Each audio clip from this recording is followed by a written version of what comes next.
और आज 2 दिन पहली घटना हमारे ये एक पता नहीं ये साल मीन राशि वालों को कैसी है। बी पर विद्यासागर थे और बी पे विराग सागर थे। हाँ, जो भी राशि है, एक राशि पर ही एक साल के अंदर ये स्थिति घटी।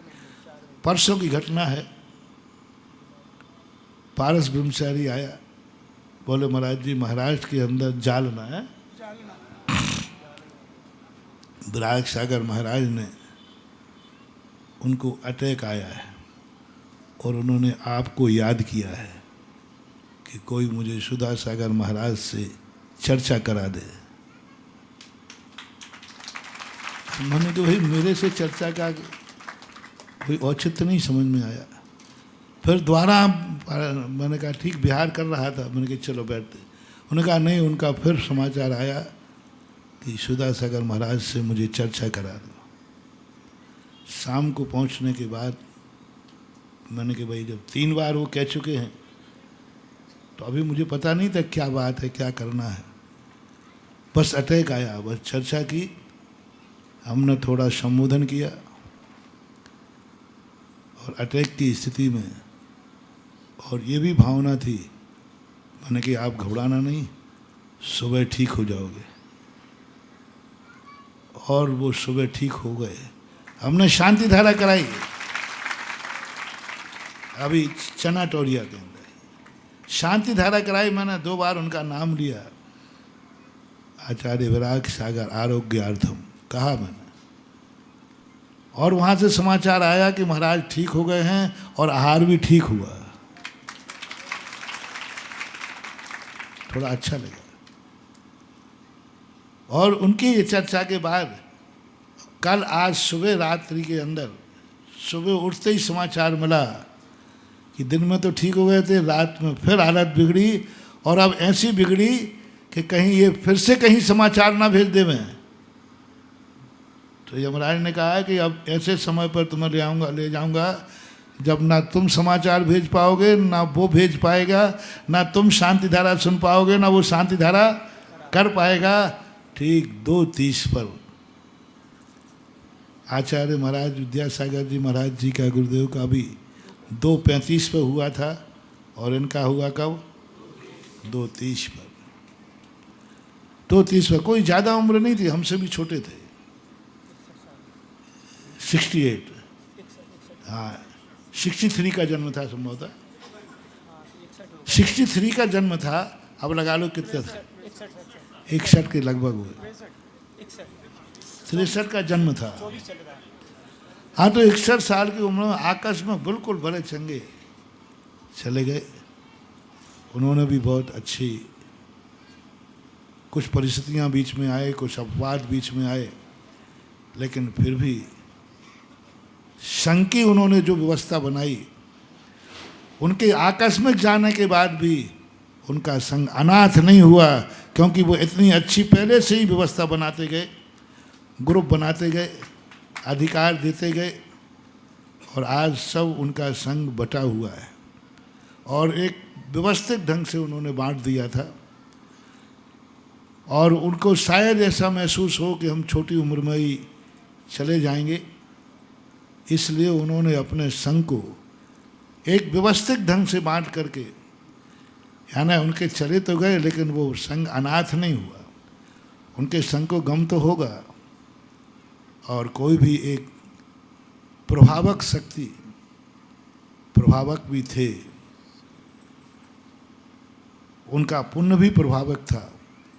उसी परिणाम स्वरूप उन्होंने प्रभावना भी की और एक श्रमण संस्कृति की बहुत बड़ी कतार उनके निमित्त से समाज को मिली और तैयार है। एक बहुत बड़ा साधु समूह, ये प्रभावना का काम है, पुण्य से ही होता है। और उनकी पुण्य से, उनकी कुशलता से एक अपने संघ को व्यवस्थित करके और एक व्यवस्था दे करके वो आकस्मिक चले गए। हालांकि वो अपना खुद का विमोचन कर पाए नहीं कर पाए अपन को मालूम नहीं है।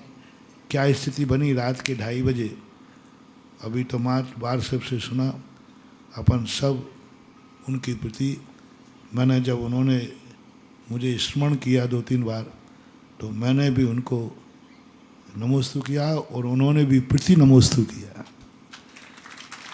जब उनसे वार्तालाप चल रही थी उस समय उन्होंने 3 बार नमोस्तु किया और मैंने भी 3 बार नमोस्तु किया। नमोस्तु और प्रति नमोस्तु होने के बाद मैंने यही कहा, कल सुबह अपन फिर चर्चा करेंगे। हमारा बिहार चलते हुए वह स्थिति में उन्होंने कहा कि अभी स्थिति में रेस्ट कर रहे हैं, हमने करने दो, अभी कुछ मत बोलो।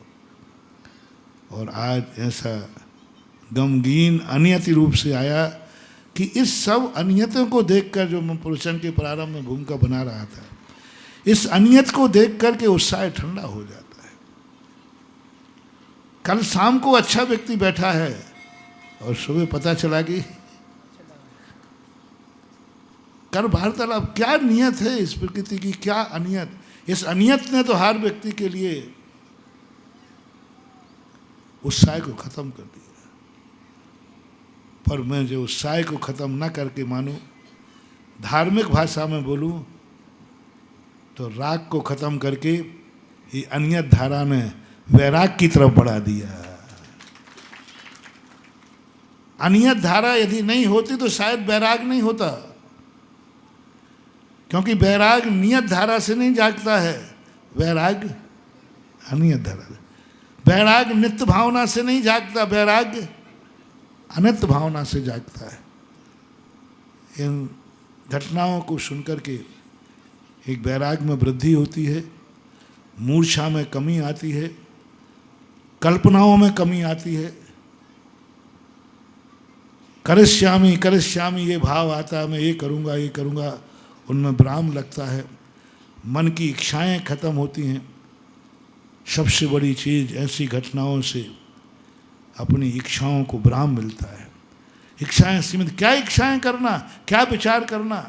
थोड़ा बहुत कभी भाव जाग रहा हो तो ऐसी घटनाएं घट जाती समय समय पर।